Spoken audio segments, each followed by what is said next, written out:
Nah, tiba di row kedua sebelum ujung, Bang. Row kedua sebelum ujung, pada saat gue center, itu persis di pojok deket tembok. Sosok cewek mungkin gue bisa sebut kuntilanak mungkin ya. Karena gue nggak tahu namanya apa. Dia kelihatan hanya muka aja. Tapi kalau gue center dari arah gue, dia lihatnya ke arah screen, Bang. Gue kan dari samping, ya kan? Nah, dia tuh ke arah screen. Tuh tangannya nggak kelihatan, Bang. Tangannya nggak kelihatan, kakinya nggak kelihatan. Dia gini aja. Tapi ini tuh kayak ketutup kain gitu. Tapi mukanya kayak kambing, Bang. Mirip sekali kambing. Maksudnya, mohon maaf tuh monyong. Moncongnya gitu, kayak moncong. Jadi pucat, tapi mukanya tuh kayak kambing gitu. Oke.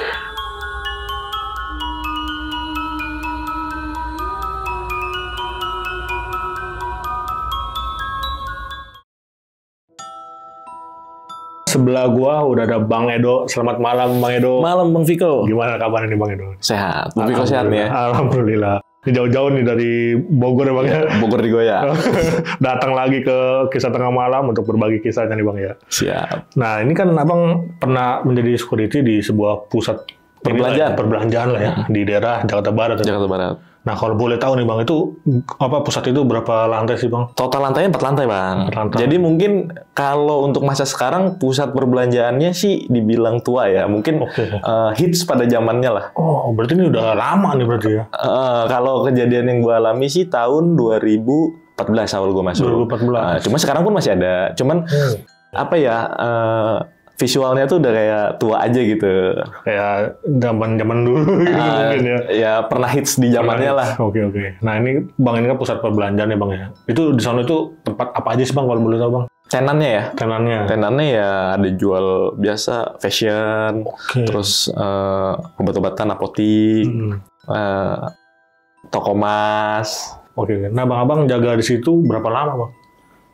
Hampir 3 tahun. Hampir 3 tahun? Hampir 3 tahun. Oke, dan itu dibagi nggak sih, Bang? Misalkan satu lantai ada berapa yang jaga, atau di lantai 2 gitu gimana, Bang? Lantai 1 paling banyak. Lantai 1 tuh ada 3 personil. Okay. Lantai 2 1, lantai 3 1. Itu sampai shift berapa? 2 shift. 2 shift. Berarti nggak sampai ini maksudnya pagi gitu enggak ya? Dijaga. Malam kalau malam hanya 2 orang. Oke, 2 orang satu gedung itu 2 orang itu. Jadi apa ya? Gue jelasin sedikit, Bang. Kalau security ini khusus untuk Pamdal, Bang. Pamdal itu pengamanan dalam. Pengamanan luarnya itu ada dari kita sebutnya Wanra ya. Mitranya dari TNI gitu. Oke. Kalau kata polisi itu Banpol lah. Sama. Kalau berarti Banpol. Abang ini ditugasinnya di dalam pengamanan dalam security. Berarti banyak nih, Bang, kisah kalau di dalam nih, Bang. Oke, sebelum masuk cerita, gue mau ngingetin nih buat kalian, bagi kalian yang punya pengalaman mistis dan ingin berbagi kisahnya di Kisah Tengah Malam, bisa langsung klik link yang ada di deskripsi di bawah ini. Dan satu lagi gue mau ngingetin nih, buat kalian yang udah nonton tapi belum subscribe, klik tombol subscribe sekarang agar kita makin semangat memberikan asupan horor ke kalian. Yaudah, nggak usah lama-lama lagi, Kisah Tengah Malam dimulai.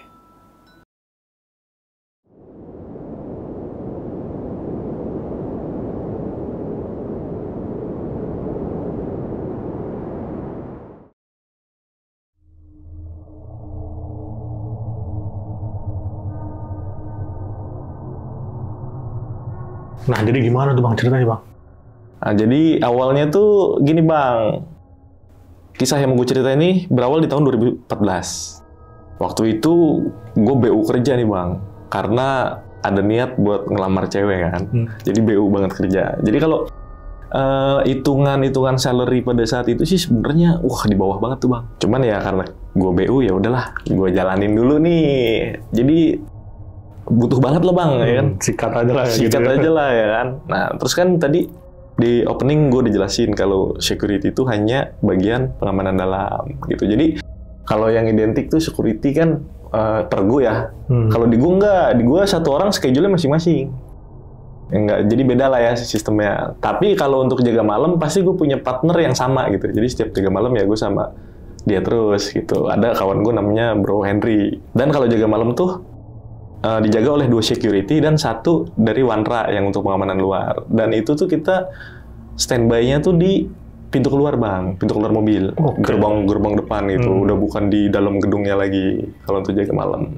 Nah, singkat cerita, kerjalah nih gue di situ. Jadi naungin oleh suatu outsourcing lah ya, yang mereka bekerja sama dengan gedung tersebut, gitu, manajemen gedung tersebut. Singkat cerita, gue kerja nih, masuklah malam pertama nih bang. Jadi gue pertama langsung dapet schedule malam nih bang. Langsung masuk malam? Langsung masuk malam. Okay. Nah terus kan gue udah sebelumnya kan udah pernah punya pengalaman di security juga ya. Nah biasanya tuh orang-orangnya tuh apa ya, maksudnya teman-teman security tuh suka kasih clue-clue lah. Kalau ini enggak, ini kayak apa ya, kayak orangnya cuek-cuek aja. Jadi enggak mengupas tempat ini nih seperti apa sih gitu. Kisi-kisi lah ya. Kisi-kisinya nggak ada nih. Makanya ya gue akhirnya tahu dengan sendirinya sih. Jadi pada saat itu gue masuk malam bang. Jadi perlu gue jelasin juga, lantai 1 itu, lantai 2 dan lantai 3 itu memang dihuni oleh tenan-tenan yang berbisnis di sana. Dan di lantai 2-nya itu ada bioskop yang sudah nggak kepake bang. Itu bioskop zaman dulu tuh, dan itu digembok, dikunci. Tapi job desk kita sebagai security itu harus cek tuh setiap patroli, karena di sana tuh patroli gue 2 jam sekali bang, muter gitu ya. Dan kalau malam tuh kan karena security cuma 2, ya satu-satu gantian tetap dalam area satu gedung itu. Nah gue bilang tadi kan total keseluruhan gedung tersebut itu kan 4 lantai bang. Nah lantai 4 ini dikunci bang. Jadi kalau lu naik eskalator tuh kayak dia tuh bikin polling gate ya, rolling gate ya. Oh iya. Gitu. Iya. Jadi kita nggak bisa masuk, udah cukup sampai di eskalator ujung aja untuk lantai 4 tuh dikunci, dan gue nggak tahu isinya apa di lantai 4. Jadi kosong, nggak tahu lah intinya kosong atau isi karena nggak kelihatan kan. Nah malam pertama itu kebagian lah gue patroli. Jadi kejadiannya tuh selalu di tengah malam bang.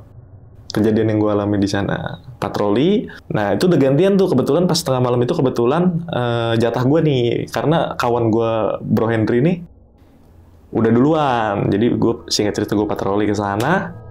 Biasa bang, lantai 1 gue kelilingin tuh. Yang pertama kali dicek tuh pintu masuk depan tuh, pintu masuk ke area gedung. Karena kan yang gue jaga nih pintu belakang, pintu keluar mobil untuk parkiran mobil. Tapi pintu masuknya itu kan di depan pinggir jalan. Nah itu kan harus kita cek tuh gembok-gemboknya. Biasa kita cek.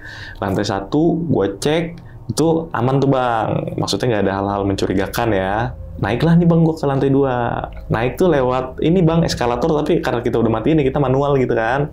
Nah perlu gue jelasin juga, di lantai 2 itu kalau gue naik eskalator itu langsung kelihatan kayak pameran furniture kayak apa ya, kayak Jawa kuno gitu loh bang. Jadi yang dari kayu jati gitu. Nah ada pameran itu gitu. Jadi memang pameran tuh udah lama juga gitu kan. Memang apa sih, dia salah satu tenan di situ juga. Nah pada saat gue ngecek nih bang, gue naik manual kan, naik eskalator tuh manual. Pas di ujung persis gue sampai di ujung si eskalator, itu mungkin sekitar jarak 20 meter itu ada kayak sosok cowok nih duduk bang belakangin gue. Cowok? Iya, kostumnya tuh dia pakai belangkon, belangkon Jawa. Terus ada ininya nih 2 nih, kayak buntutnya di belangkon, sama bajunya nih belang-belang. Tapi dia ngebelakangin gue aja, gue dari sini, dia di depan gue.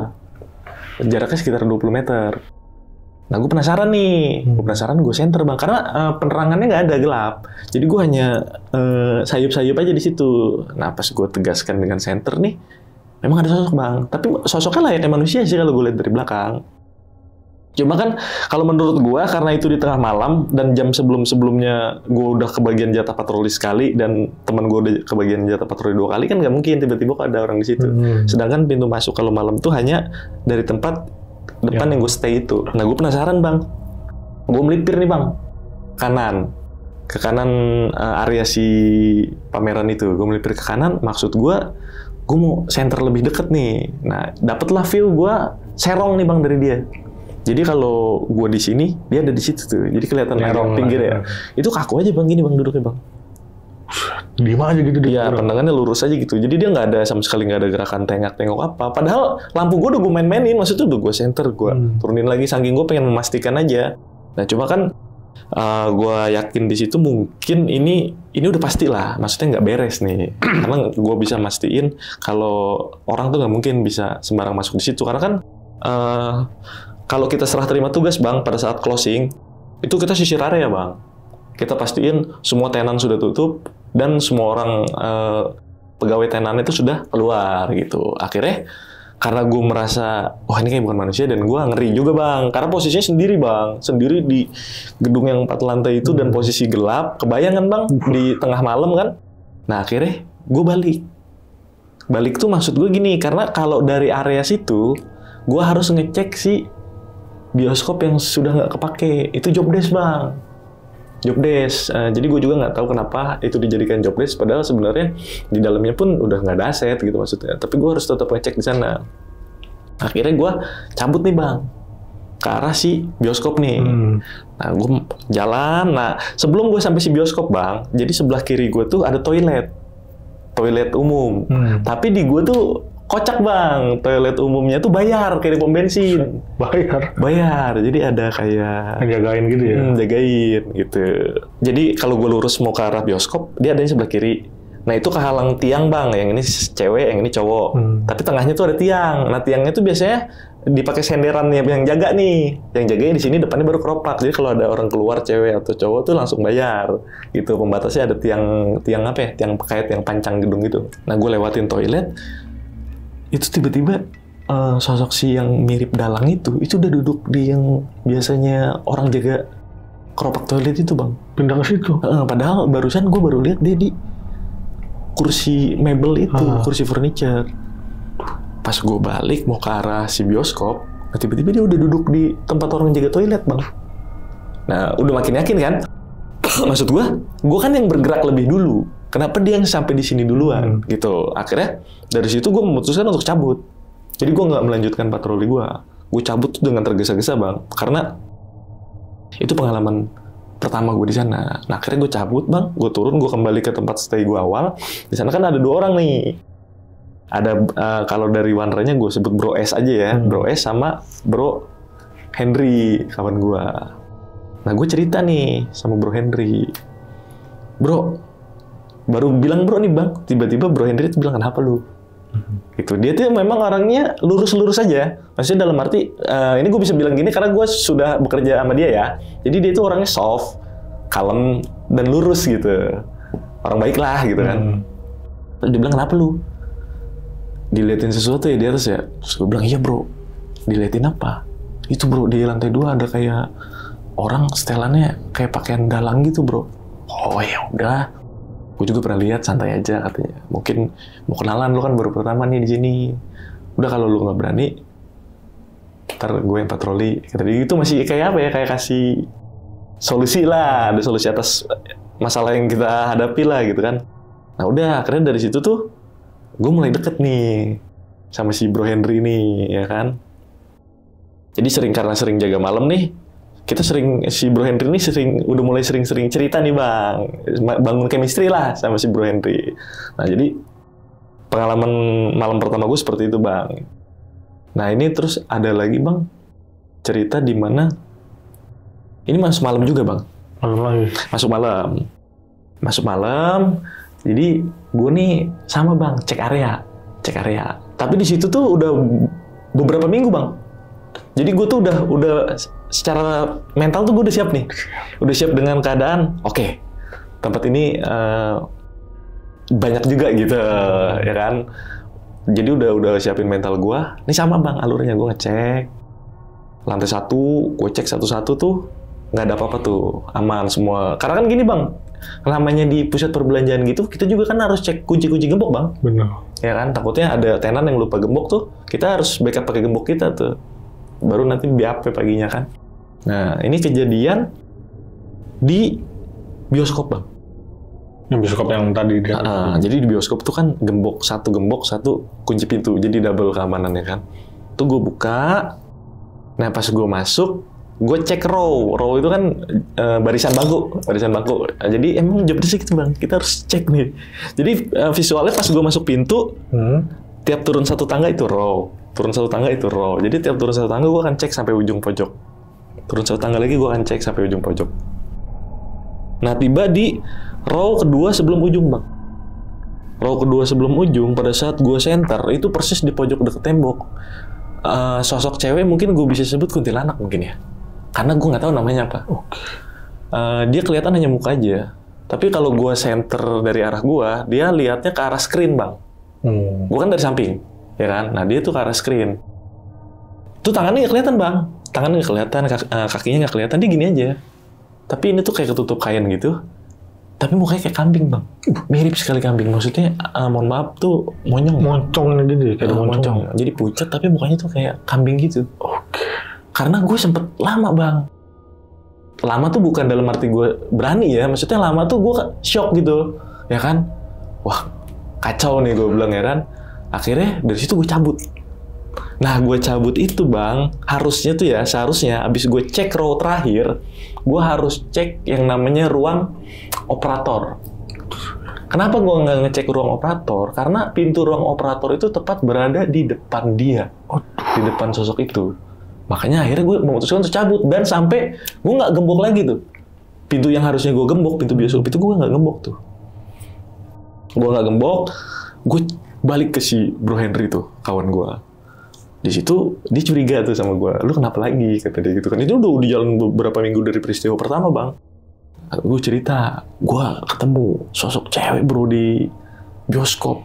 Gue bilang, apa ya, apa itu bisa dibilang kuntilanak atau bukan ya, gue bilang ya kan. Oh, itu emang suka di situ, tapi nggak mesti juga lu diliatin sih. Mungkin hanya jarang-jarang kebetulan lu lagi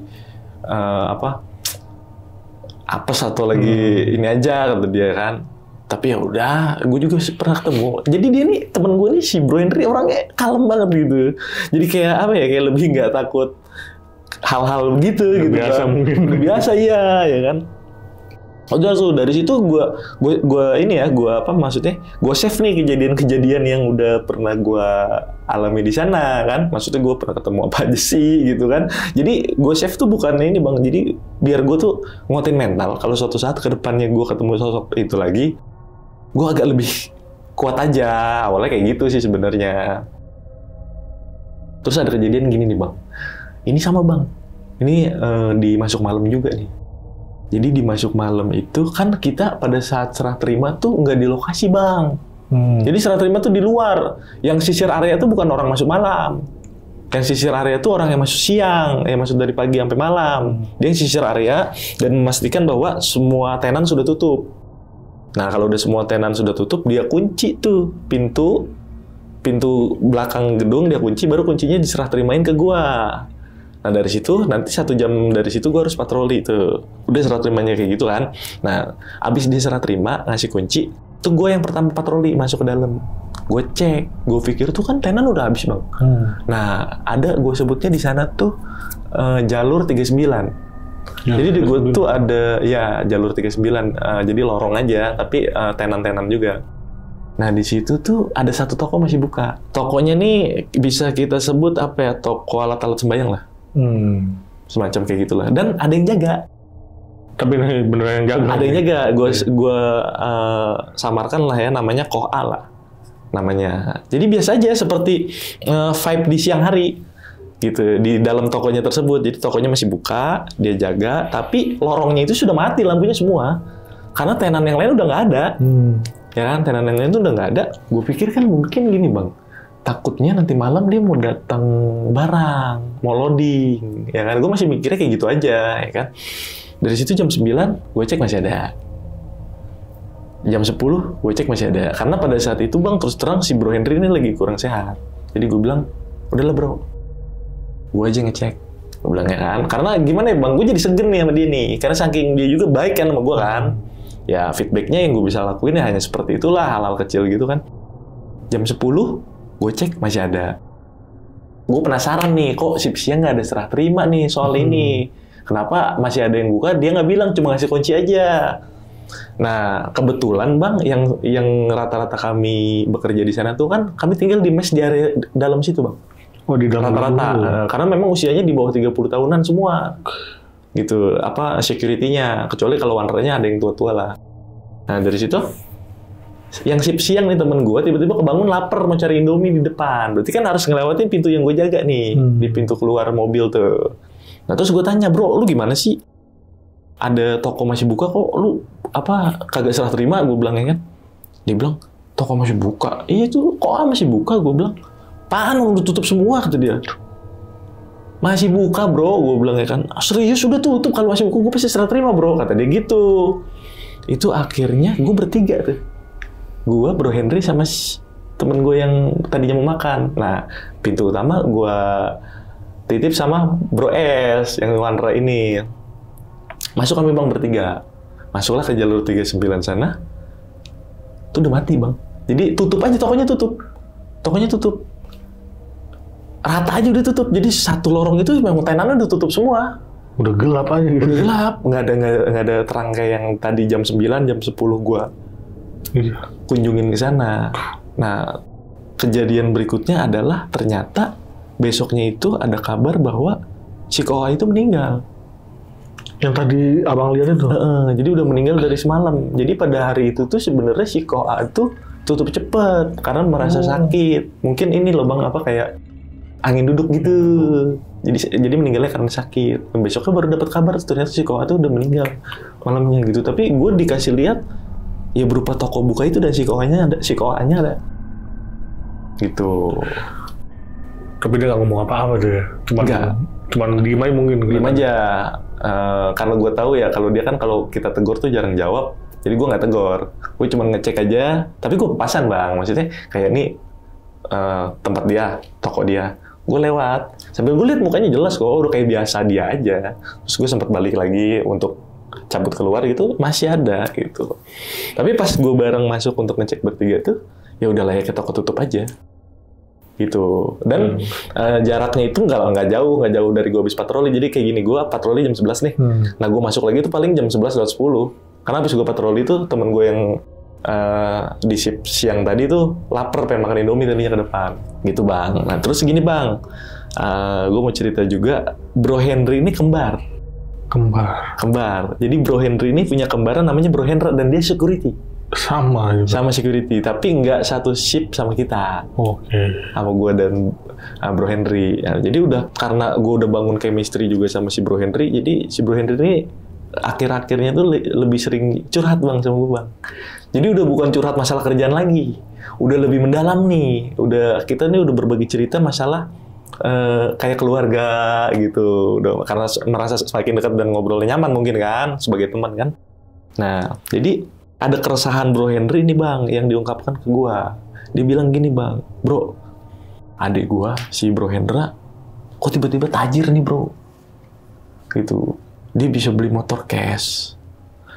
Dia bisa kos dengan harga yang satu bulan itu 2,5 juta.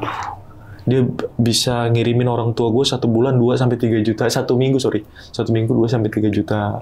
Terus dia bisa beli handphone yang baru launching aja dia bisa beli. Yang harganya tuh ya lumayan lah dia pikir. Tapi kalau gue yang tanya bro, dia nggak bakal mau jujur. Coba deh, lu cari tahu deh. Dia bilang gitu. Jadi lebih ke minta tolong lah ya. Nah gue udah coba tuh bang, gue udah coba respon tuh permintaan dia. Gue coba masuk ke si Bro Hendranya ini tertutup bang. Jadi kayak menyembunyikan sesuatu gitu. Akhirnya buntu. Itu udah lama tuh bang. Maksudnya dari gue curhat sampai gue mencoba untuk mencari tahu tuh udah seminggu lebih tuh. Setiap hari gue ini gali-gali info tuh dari si Bro Hendra. Tapi emang orangnya tertutup tuh kalau masalah itu. Nah akhirnya gue sama Bro Henry ini memutuskan gimana bro. Kalau kita libur kan pas dia libur juga tuh. Kita ikutin bro, kita stay di kosannya nih. Nah turun jaga malam. Kebetulan kalau Bro Hendra liburnya udah dari semalam. Nah gue baru turun jaga malam. Itu gue pagi-pagi bang turun jaga malam. Gue ke kosan dia bang. Udah kayak debt collector mau narik motor bang. Ya kan gue tungguin ya kan. Di depan kosannya nih. Keluarlah nih Bro Hendra. Kita ikutin nih bang berdua sama Bro Henry. Nah tujuannya nih gue masih inget salah satu mall di Kelapa Gading. Itu gue ikutin sampai ke dalam mall. Ternyata tuh dia ketemu sama owner bang, pemilik gedung tempat gue jaga. Kan pemilik gedung tempat gue jaga itu cewek kebetulan. Nah dia ketemu dengan owner itu. Jadi kalau dilihat dari caranya berkomunikasi itu kayak orang pacaran bang. Kayak udah deket banget lah ya gitu ya. Ya kayak orang udah deket banget. Nah dari situ udah tuh terjawab tuh pertanyaan kita tuh. Oh mungkin ada suatu hubungan nih karena tiba-tiba nih bocah tajir. Ya kan? Akhirnya balik nih, udah balik bro. Ya udah balik. Pas abis libur tuh kita tuh masuk pagi sama-sama tuh. Kalau masuk pagi bisa ketemu Bang dengan semuanya, tapi kalau masuk malam gue cuma hanya tandem dengan Bro Henry aja. Nah masuk pagi kita ketemu sama-sama. Nah si Bro Henry ini kayak apa sih ya, kayak nggak terima gitu. Lu kenapa nggak bilang sama gue? Apa lu dapetin duit dengan cara apa gitu kan? Gue tahu lu kemana gitu, kayak gitulah, lebih marah ke adenya gitu kan. Tapi si Bro Hendry ini masih nutupin. Walaupun si Bro Hendry, gue tahu lu kemana, gue tahu lu jalan sama siapa gitu. Masih nutupin aja, cuma kayak ada ini Bang, kalau gue pikir sih kayak ada sesuatu gitu lah yang ditutup-tutupi kan. Udah tuh Bang. Dari situ, udah tuh, akhirnya kita cuekin aja lah. Udahlah bro, mungkin lagi bucin kali bro. Gue bilang kan, orang bucin tuh kan nggak bisa kita kontrol kan. Maksudnya ya udahlah, semau dia tuh. Adik lu juga kan masih single, udah biarin aja lah ya kan. Masalah toh itu duit dari mana, ya udahlah, dia udah dewasa. Maksudnya tahu sebab akibat kan. Nah udah, gue pikir ya udahlah bro. Akhirnya Bro Henry ini walaupun mungkin hatinya masih kesel, tapi dia masih terima saran gue. Nah dari situ Bang, selang beberapa minggu ya, gue nggak tahu tepat pastinya, tiba-tiba Bro Henry ini sakit Bang. Sakitnya tuh tiba-tiba drop aja. Mendadak aja gitu. Mendadak aja. Dan sampai dia nggak tinggal di kosan lagi.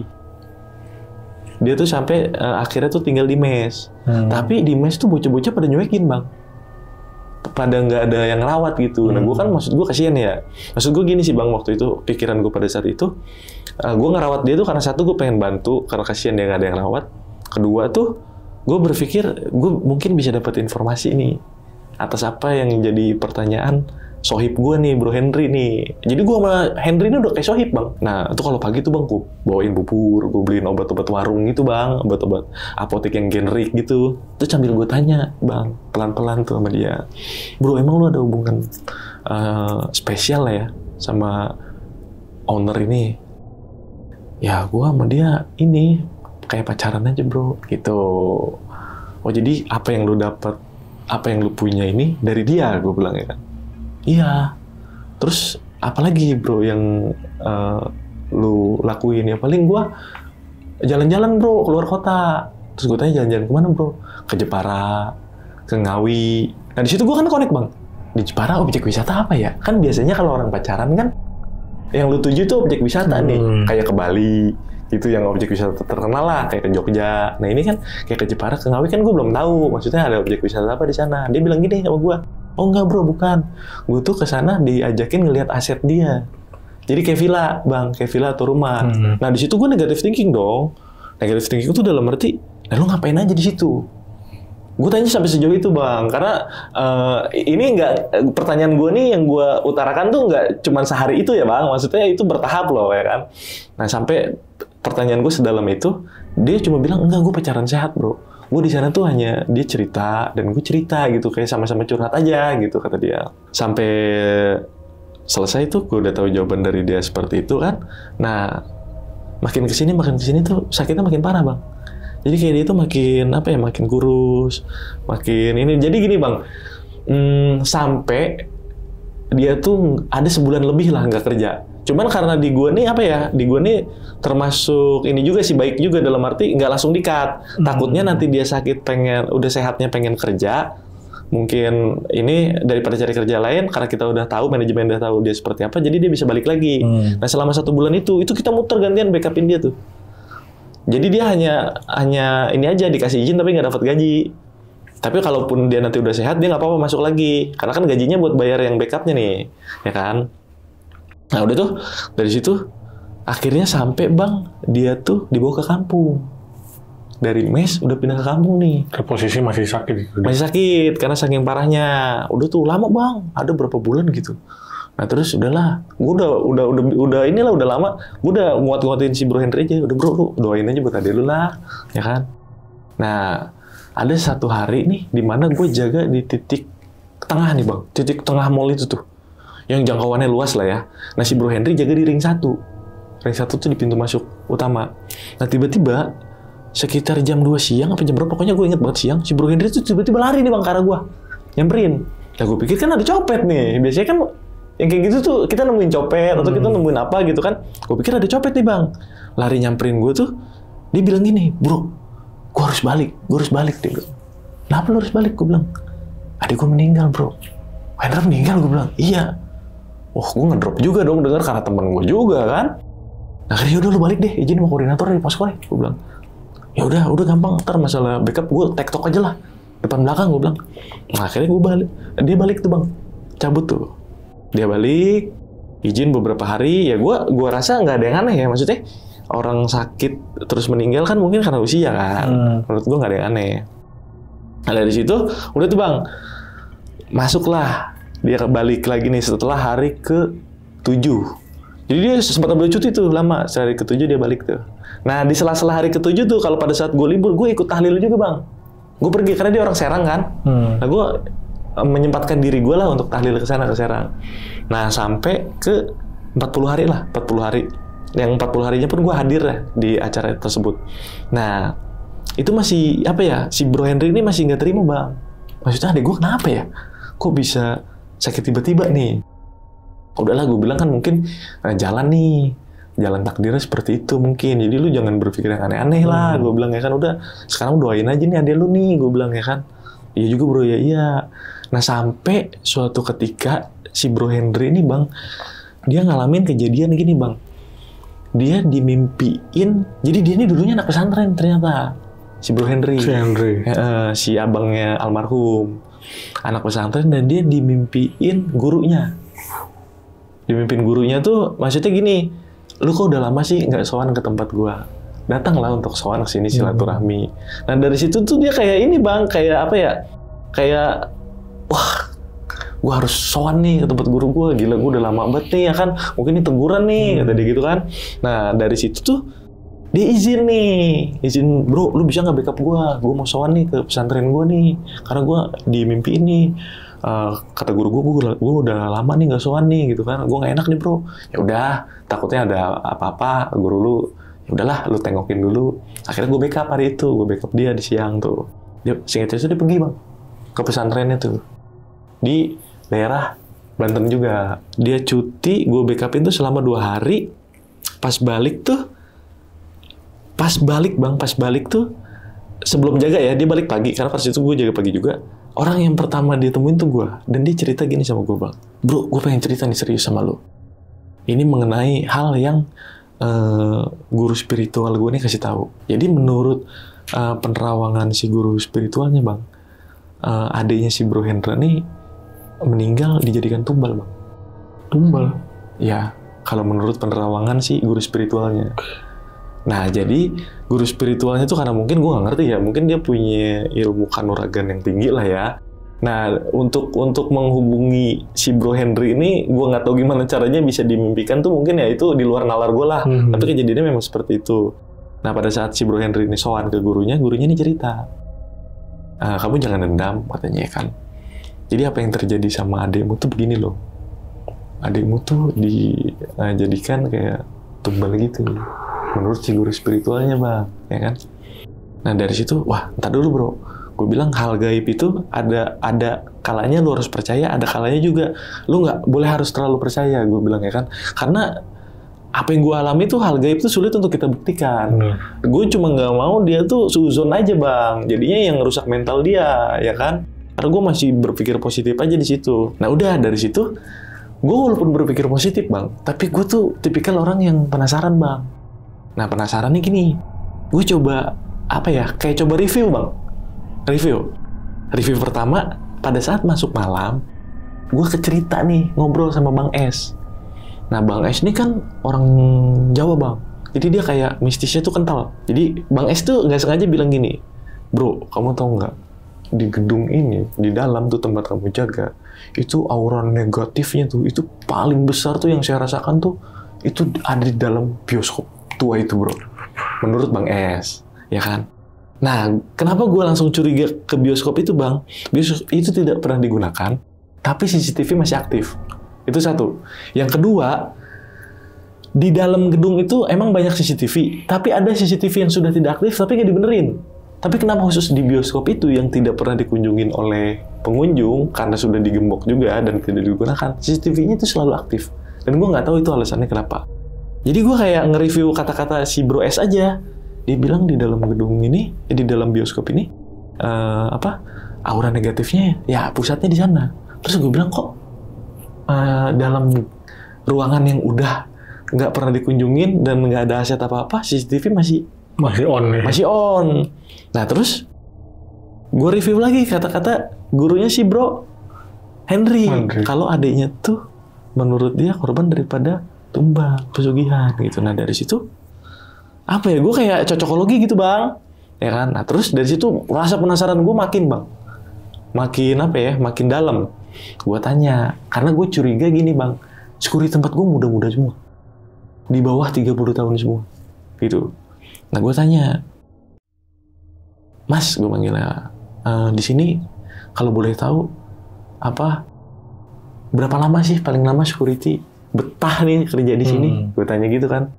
Nah paling lama ya kalau setahu aku tuh 3 tahun lah bro, kata dia.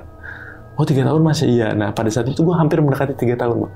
Hampir mendekati 3 tahunan lah. Nah, cuma kalau yang meninggal di sini udah 4 bro dari security. Udah 4. Iya, karena dia di situ tuh termasuk lama bang. Tugas di situ tuh termasuk lama. Yang memang sering ganti-ganti itu justru dari divisi security. Dan kalau dia ini umurnya udah 50 up lah. Di atas 50 lah. Justru yang muda-muda ini dari divisi security aja. 30 ke bawah. Karena umur gue pada saat itu masih di bawah 30 kan. Sekitar 27-an. Nah dari situ kok gue kayak ada sesuatu yang semakin terbuka gitu loh. Makin terkoneksi gitu ya. Saling berhubungan gitu bang. Gue juga nggak mempercayai apa yang dibilang sama gurunya si Bro Henry, nggak. Cuman kayak connected aja gitu kan. Nah dari situ akhirnya gue muncul ketakutan bang. Gue muncul ketakutan tuh gini, paling lama security di situ 3 tahun. Takutnya nih di tahun ketiga gue yang kena nih. Jadi ada perasaan gitu nih di hati gue. Nah dari situ tuh gue memutuskan untuk resign bang. Resign. Memutuskan untuk, padahal dari situ tuh gue udah nikah, udah punya anak gue. Tapi gue memutuskan untuk resign lah. Daripada nggak beres nih, takutnya gue jadi korban. Ya memang salah sih gue ya berpikir seperti itu, suzon ya. Karena kan ya balik lagi ke yang tadi, hal gaib kan sulit untuk dibuktikan. Tapi kan sebagai manusia awam, manusiawi lah gue punya rasa ketakutan itu. Karena gue sayang keluarga kan. Nah dari situ tuh gue udah bulat nih. Oke, gue resign nih. Nah ini ada nih bang kejadian di hari Minggu sebelum gue resign. Jadi pada saat hari Minggu kan biasanya gue pulang pergi bang. Tempat kerja kosan karena sama bini gue kan. Nah karena gue berpikir itu hari Minggu ya kejadiannya. Karena gue berpikir besoknya hari Senin gue mau resign menghadap koordinator gue nggak balik bang. Gue tidur di mes sambil bikin surat resign nih. Tidur di mes. Nah gue ketiduran, terus gue kayak dimimpiin gini bang. Gue mimpi di sana kan ada tenan karaoke keluarga ya. Di depan tenan karaoke keluarga tuh ada sosok laki-laki pengunjung gitu kan, mati karena Ode duduk di bangku depan tenan itu dalam mimpi gue tuh. Pada saat hari Minggu malam itu. Cuma gue pikir kan, ya kan mimpi bang. Gue pikir kan nggak ada sesuatu hal yang aneh kan. Nah tibalah besoknya nih, gue mau mengajukan surat resign ke si koordinator gue nih bang. Merapatlah bang gue ke posko buat ngajuin surat resign nih. Nah baru ditanya alasan kenapa kamu resign, tiba-tiba HT ini bunyi. HT handy talkie bunyi. Ada laporan dari yang jaga karaoke bahwa di sana ada peristiwa seperti yang gue rasain di mimpi gue. Yang tadi ngeliat overdosis itu. Iya, meninggal karena overdosis dan duduknya ini begini bang. Duduknya gini nih. Ini bangku besi. Di depan karaoke. Kan ada 2 bangku, ada 1 meja. Duduknya begini, persis di mimpi gue bang. Persis sama baju-bajunya di mimpi gue. Sama persis, baju yang dipakai pun sama persis sama di mimpi gue. Ini begini nih bang. Dia duduk begini. Nah, kalau di HT kan baru cerita aja ya. Maksudnya gue belum gamblang lihat kebenarannya. Akhirnya komandan gue, ya udah nanti kita bahas masalah resign kamu. Kita cek dulu kejadiannya nih yang terjadi di atas. Gue naik bang sama komandan gue. Nah itu yang bikin gue kaget. Karena visual dia itu sama seperti yang gue mimpi semalam. Sama persis sebaju-bajunya sama. Gitu. Itu hal terakhir sebelum gue resign yang gue rasain tuh bang. Hal yang menurut gue di luar nalar ya. Karena gue tuh kesatu gue nggak percaya tadinya hal gaib. Yang kedua gue nggak ada kelebihan punya ini sixth sense gitu. Sixth sense gue nggak punya indra keenam lah ya kan. Gue nggak punya. Jadi ya udah gue kayak kok bisa ya sama-sama mimpi gue semalam. Bisa sama gitu. Iya. Gitu bang. Itu hal di luar nalar terakhir yang gue rasain di sana. Tapi setelah kejadian itu udah Gue resign. Aman. Gue resign, tapi gue masih kontekan ya, karena pada itu kan masih zaman BBM-an ya. Gue masih kontekan sama Bro Henry, nggak lama dari gue resign, Bro Henry resign. Berarti udah nggak ada komunikasi di dalam lagi berarti ya? Karena yang temannya udah resign juga. Nggak sempat ada space sekitar 1 bulan lah. Abis gue resign 1 bulan, gue masih tektokan lah, masih sering chat sama Bro Henry nanya kabar apa. Tapi gue nggak bahas soal kerjaan ya. Dari situ 1 bulan kemudian dia resign juga. Nah itu pada akhirnya tuh bang yang tadi abang lihat overdosis orangnya, itu dibawa keluarganya atau? Oh enggak, karena dia keluarganya di luar daerah, seberang pulau bang. Oke. Jadi diurus oleh polisi. Oh diserahin pihak berwajib ya? Diserahin ke pihak berwajib, akhirnya kalau nggak salah tuh yang ngambil tuh ambulan dari RSCM kalau nggak salah. Gitu. Berarti udah tanggung jawab polisi gitu. Karena memang nggak ada keluarga kan. Oh iya, dan dia berarti pas ditemuin itu dia emang lagi sendirian di situ. Karena pas dicek, jadi handphone itu masih handphone jadul tuh bang, yang cuma bisa telepon sama SMS. Jadi pas dicek oleh polisi di telepon gitu, yang nama-nama ada di handphone, ya memang keluarganya nggak ada di situ, adanya di luar pulau. Cowok juga tuh, orang mana tuh bang? Baru tahu tuh dia. Kalimantan ya. Oke. Nah tadi gue penasaran nih bang, yang pertama tuh kan bioskop di lantai 2 ya, dan di lantai 4 tadi kan emang nggak boleh dibuka lah ya, nggak boleh dimasukin. Dikunci permanen ya. Nah itu kalau hari biasa pagi pas toko buka, itu dibuka nggak lantai 4? Oh enggak. Emang nggak dibuka sama sekali? Selama gue di situ mau 3 tahun, gue nggak tahu dalamnya kayak apa bang. Aduh, berarti emang nggak ada yang masuk di situ, nggak ada aktivitas? Nggak ada yang masuk dan nggak ada yang tahu historinya di dalamnya itu apa. Kayak di-keep aja. Kayak dirahasiain mungkin ya, kita nggak tahu ya. Cuma kan yang jadi pertanyaan gua, karena gua nggak mengerti masalah hal gaib, kenapa CCTV di dalam bioskop kok on semua? Sedangkan di lantai-lantai lain tuh ada yang on, ada yang enggak bang. Sedangkan di lantai-lantai lain tuh kan operasional. Tiap harinya, apalagi weekend banyak pengunjung. Kenapa yang malah nggak diaktifin? Yang off tuh ada yang nggak dibenerin gitu. Biasa aja gitu kan. Kalau rusak kayaknya responnya lambat untuk dibenerin. Tapi kalau yang khusus di bioskop itu selalu on. Itu nggak tahu lah ya. Ada hal apa. Oke. Dan di dalam bioskop pun nggak ada benda-benda yang berharga lah, ya kan? Ya. Dan nggak ada yang bisa diamanin juga gitu maksudnya. Nggak ada. Emang kosong aja tuh bangunan apa? Bangku aja. Bangku aja. Jadi bioskop zaman dulu bang. Bangkunya tuh nggak ada headrestnya, jadi hanya bangku separuh aja, tapi empuk ya. Bangku-bangku inilah zaman dulu. Bioskop zaman dulu ya, kayak gitu. Tapi di ruang operator dalamnya ada film-film juga, bekas pita-pita film yang film-film pemutaran zaman dulu. Karena kalau yang gue cari tahu dari orang-orang yang senior lah, maksudnya yang udah usianya udah tua, jadi tempat itu dulunya sempat hits lah gitu. Bioskop zaman dulu lah ya. Sempat rame lah gitu. Si pihak owner ini pernah cerita nggak sih bang? Kenapa gedung yang bioskop ini dikunci atau gimana? Oh enggak. Nggak pernah cerita sama sekali. Enggak. Dan kita juga kan nggak mungkin untuk bertanya kan. Oke. Dan atasan abang juga nggak ada yang ngasih tahu tuh? Nggak ada. Nggak ada yang tahu sebenarnya. Kita tuh lebih bukan, kalau di sana tuh lebih kayak fokus di ini job description tuh kayak gini. Jadi nggak ada yang mengungkapkan dulu tuh gedung ini tuh bekas ini, nggak ada.